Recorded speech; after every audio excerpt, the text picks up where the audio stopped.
Congratulations guys, you didn't pull it off. David Baszucki won.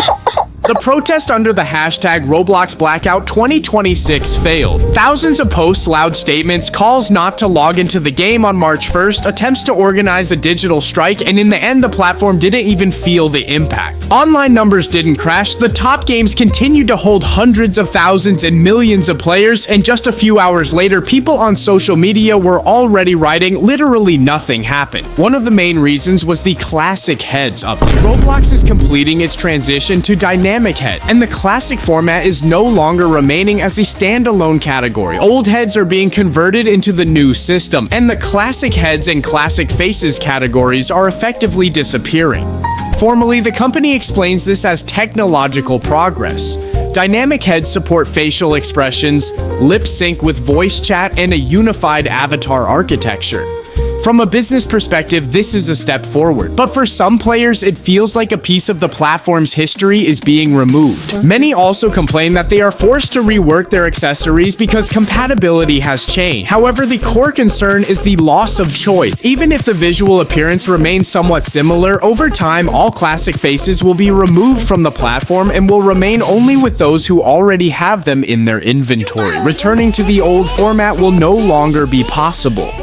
The dissatisfaction is not limited to the heads. Roblox is actively promoting voice chat and age verification. Access to expanded communication features requires confirming your age through a selfie or by uploading an ID. The company frames this as a safety measure, but Twitter is filled with complaints about system errors. AI misjudges ages, documents get rejected without clear reasons, and some users simply do not want to upload personal photos to a gaming platform. If you combine the transition to dynamic heads, mandatory verification, and the general feeling that the company is moving forward regardless of criticism, it becomes clear why hashtag Roblox Blackout 2026 emerged. It was not just a protest against the head design, but a reaction to a series of changes. People felt they were not being heard and decided to try the only form of pressure available to them, collectively staying off the game on a specific day. But March 1st showed the reality. On Twitter, posts began to appear saying the blackout completely failed, and hype versus reality. Users shared screenshots of top games with massive concurrent player counts, reaching hundreds of thousands and even millions. The platform remained stable, servers did not crash, and there were no noticeable changes in activity. For those expecting a large-scale impact, it was a cold shower. That's why the protests failed. The reason is straightforward. The active Twitter community does not represent the entire Roblox audience. Most players are children and teenagers who are not even aware of such hashtags. They simply log in and play. In addition, a one-day protest is unlikely to influence a public company. Stock performance reacts to quarterly earnings and long-term metrics, not short-term flash mobs. Even some supporters later acknowledged that any real pressure would require a sustained and truly mass movement, not a symbolic gesture lasting a single day.